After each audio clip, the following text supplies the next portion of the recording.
some people pride themselves on being bosses. I said that's a true leader. Yeah.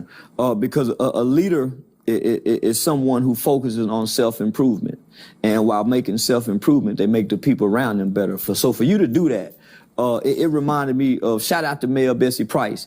But before she retired as our mayor in Fort Worth, she would go on a bike ride in the city with the people. And so our new mayor, Mayor Maddie Parker, she developed a reading program that most people in the black community didn't know about, but they went against her. So while she was working for Mayor Betsy Price, they was looking at the reading statistics. And at the time, I think only 33% of black children in Fort Worth could read on or above their grade level. So she created this reading initiative program in black people, and she didn't say nothing, she just created it, and it became very beneficial. So when you did that, so that's what really started making me tune in to you. Yeah, you know, I appreciate that. We didn't even do it for performative reasons. There was literally the only way to get in that shot, to get to the pool. I had to climb the fence. I saw that, and yeah. I'm willing to do the work. And I think that for all of us who are trying to make our communities better, whatever our content is or whatever, I mean, we're all going to reach people our own way. You have a reach on the culture that people just can't deny, whether they like or don't like the content.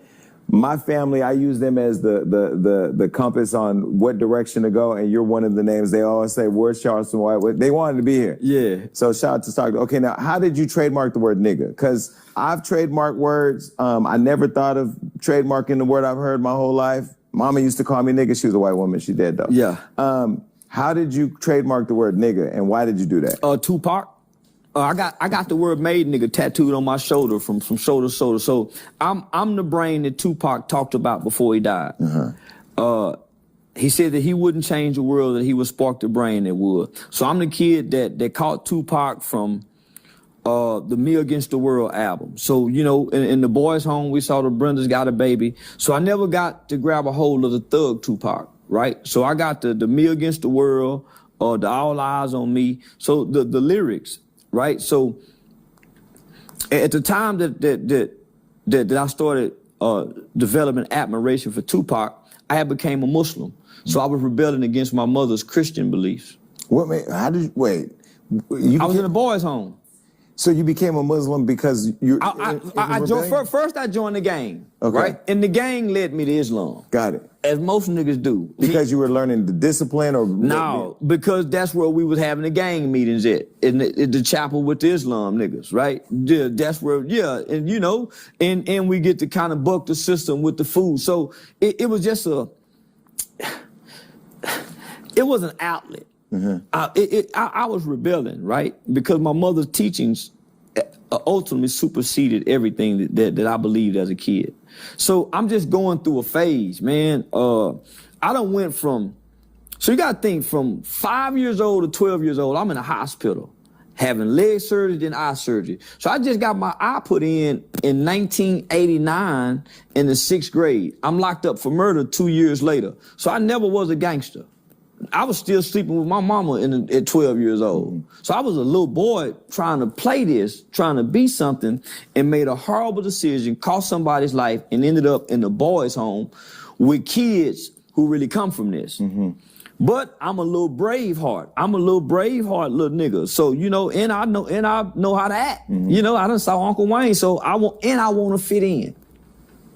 I don't give a damn. Whatever we got to do to fit in, I want to fit in. So that means if we got to hurt somebody, yeah, I'll hurt somebody. Even if it feel bad, it feels better fitting in. Right? So I joined the gang. Then I'm rebelling against my mother. I became Islam. Islam teachings. But they weren't saying nigga at the temple. No, but Tupac was coming with nigga, never ignorant, getting goals accomplished. Remember, strictly for my niggas. Yeah. So just that, my niggas. So Tupac became my King Von. You know, he became my, you know, what Jay-Z is today. So he became the youth minister. He became the Farrakhan. He became the Martin Luther King, as I read about these other people. So he became that figure. So when I got out, I get made nigga tattooed. So once I started getting into social media, I started using acronyms: GANG, G-A-M-E, game applied means elevation, because I know this is what gets the young niggas' attention. Pimp, proper instruction, motivate people, put it in my pocket. So I'm using acronym just to talk to to get the young people's attention. So I met this old man named Weasel. It's Willie Charles Price. He's 77 years old, going on 78, born in 1945. He had a club that was called Texas Nigger. With the hard R? With the hard R. In the 70s, in Fort Worth, Texas, on Evans and Rosedale, he had a club that was called Texas Nigger. He and about maybe 10 or 12 more other formerly military men called themselves Texas Niggers, the hard R. And they fight police, they sold drugs, and they fed the community. So to get this history, I ended up meeting this old man, and he showed me the paperwork where he submitted to our federal government to try to start a 501c3 using N-I-G-G-E-R. And the government sent him back his money and told him that the word nigger is prohibited. And I said, hey, well, no, Pops, let me show you how to do it. You can put T-N-N. And he said, no, I'm the last nigger. So he identified himself as a nigger. And so he broke that word down to me. He said, the nigger is not African. Because there was a time when America said, the world said, we're not going to import and export no more slaves throughout these countries and lands or through these seas. Mm-hmm. America said, F y'all, we're going to continue, because they were becoming a superpower. So America began breeding farms and started breeding their own slaves. They didn't have to import, and that became more viable and more economical than having to import and export, because you were losing money shipping them overseas, some dying, but breeding them here, so that became way more. So there's a book that's called How to Make a Nigger Slave. So that's a book right now? You can look it up. So me being the academia kid that I am, I grew up reading Huckleberry Finn, Mark Twain, one of my favorite artists. And in the book, Mark Twain, there's a character by the name of Nigger Jim. So prior to black people ever even having a name, it was nigger. And it was given to us. White people created that name. And that was on death certificates. That was in books, the nigger. Mm-hmm. So that's a real name for us. We're not African. We're seeds of these niggers. Well, when I studied the nigger with the ER, they never caused a war. They never done anything wrong to nobody on earth to deserve this type of treatment. But because of them, look where we are today. Just think if the nigger were like today's black people, they would have never got freedom. They would have never got rights. They had to have a element of strength that we can't possess today, because we'll get even. Mm-hmm. Right? So think about the nigger. Then they start transferring from nigger to colored. Colored boy. That colored boy, no matter what his name is, the colored boy. Then it went to the Negro. Then we start having names. But Jim was the first nigger to ever get a name, if you understand American literature, nigger Jim. So this is interesting, because you're gonna link up with Kanye West tomorrow. Kanye, as you know, said that he felt slavery was a choice some time ago. He was literally sitting here before I launched this show, and I had a conversation about it. And, he was forgiven by the culture before he decided to go left. Do you think slavery was a choice? Yeah, it was. The Haitians fought back and won, and they're still penalized for it today. Yeah, they could have fought back. They could have been had a slave revolt on those ships. Yeah, slavery was a choice to go down. Each time they brought you up and washed you off, man, you had a chance to jump off. You had a chance to fight. What do you say to the people that were critical of Kanye, and they're going to yell at the TV right now saying that it wasn't a choice? They didn't have weapons. They didn't have the tools to get free. I mean, we know that slaves... Well, slaves did die. Not all of them. Not all of them. But even still, right? When you get here off the ships and they start dispersing you elsewhere, it's only master, his wife, his children, and the overseer who lives somewhere. But it's 50 of y'all here. It's a choice. But does the nigga believe it's a choice, or do black people believe it was not a choice? Black people. Because ain't nobody been talking to the niggas. Because if we really been talking to the niggas, there's no way we would do one another the way we do one another. There's not many niggas left who really know that word. Mm-hmm. Who really know this. That word is so powerful. White people want it to cease and desist because it's a hell of a reminder. So in trademarking the word nigga. So I trademarked the word nigga because I can never be a nigger. Right. And that word is prohibited. But is it American. Nigga like the way it's spelled on your N-I-G-G-A, but it's an acronym. Wait, but you own the trademark? Yeah. Out of everybody in the world that uses the word? Yeah, I submitted the paperwork to the government. They approved it and all that. So you can actually tell people, don't say nigga? I don't want to. Why? Now, that word should be on in bright lights. Where?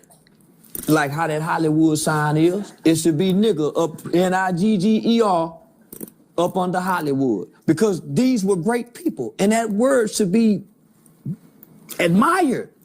But when we say slavery is a choice, does that embolden white supremacy and white people thinking that, see, he even said it was a choice. Because being here is a choice. You didn't have to come here, but we didn't have to get on the boat, is what you're saying. We could have died. Well, we had a choice to fight too, though. We had a choice to fight too. In the movie Roots, they show us one episode, right? Where they all went up, get ready to take a bath, and they decided to fight back, got a hold. We could have done that every day. They showed us the movie The Birth of a New Nation with Nat Turner. But most people don't know there was a lot of revolts other than what they just tell us about Nat Turner. Rosewood, Slocum, Texas. Black Wall Street was even rebuilt. They don't even tell Black Wall Street was rebuilt. Not to the capacity of what it was, but it was rebuilt. Will Smith's Emancipation. Come on, Did now. you watch that? I hadn't seen it, but I'm familiar. Yeah. So I'm saying we could have, but I can't say the fruits of white America's labor, but the fruits that come with being submissive, following the rules, it seems to be much greater than having our ultimate freedom. Because now, in my mind, you can't make me believe that this group of niggas won't be digital slaves. Mm-hmm.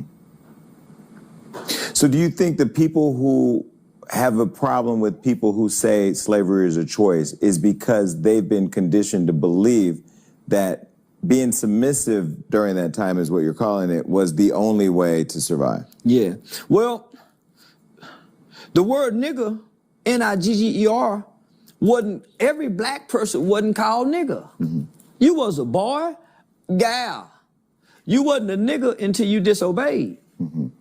So why wouldn't you want to be a nigger? Mm-hmm. You wasn't a nigger until they got mad. Come here, nigga. What you doing over here? Other than that, you was boy. What you looking at, boy? So there was different classes and different statuses. So in my mind, the nigga superseded everybody. The nigga got whipped. The boy didn't. Mm-hmm. The nigga got sold. The boy didn't. So for those that says, well, slavery wasn't a choice. Well, it's people looking at the glass half empty or half full. Mm-hmm. Yeah, I mean, I'll say, I don't get into the whether it was a choice or not because I wasn't there. I mean, I look at slavery and I've read the history books. We didn't write the history books. That's a whole other conversation we can go on. I get it, right? I think that people's digestion of the sentiment that slavery is not a choice is to somewhat side with the fact that we've welcomed or participated in oppression. That's even, you can even break that down and say we did. We did. Well, let me just say this. Harriet Tubman says it, that she could have saved a whole lot more. Only if.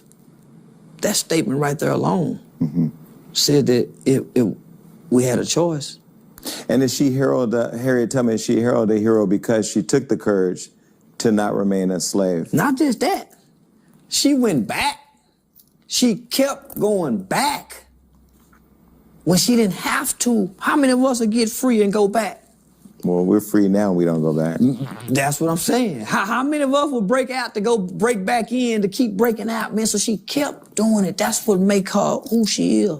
So you owning the word nigga, and now nigga nation is on your chain. Yeah, never What is ignorant nigga getting nation? goals. Never ignorant getting goals accomplished. All the po niggas that everybody done. The po nigga, the nigga to me is like the dog that won't nobody pet. And the dog don't want to be pet, cause it ain't never been petted before. Everybody been kicking this dog and that. Get away from here. Get throwing rocks. That's the nigga. That's the nigga. Don't nobody take that dog. Oh, he got ticks, and that's the nigga. And that's our babies. If he ain't cleaned up, so even though we don't like the word nigga, what's more prolific in our culture, in our community, than a real nigga? But who doesn't like the word nigga besides Oprah? Our mama's name, our grandmother's name, the well-educated blacks who go to college and speak with good vernacular and the perfect articulation. So it's an offensive word. It seems to be a dumb person's word.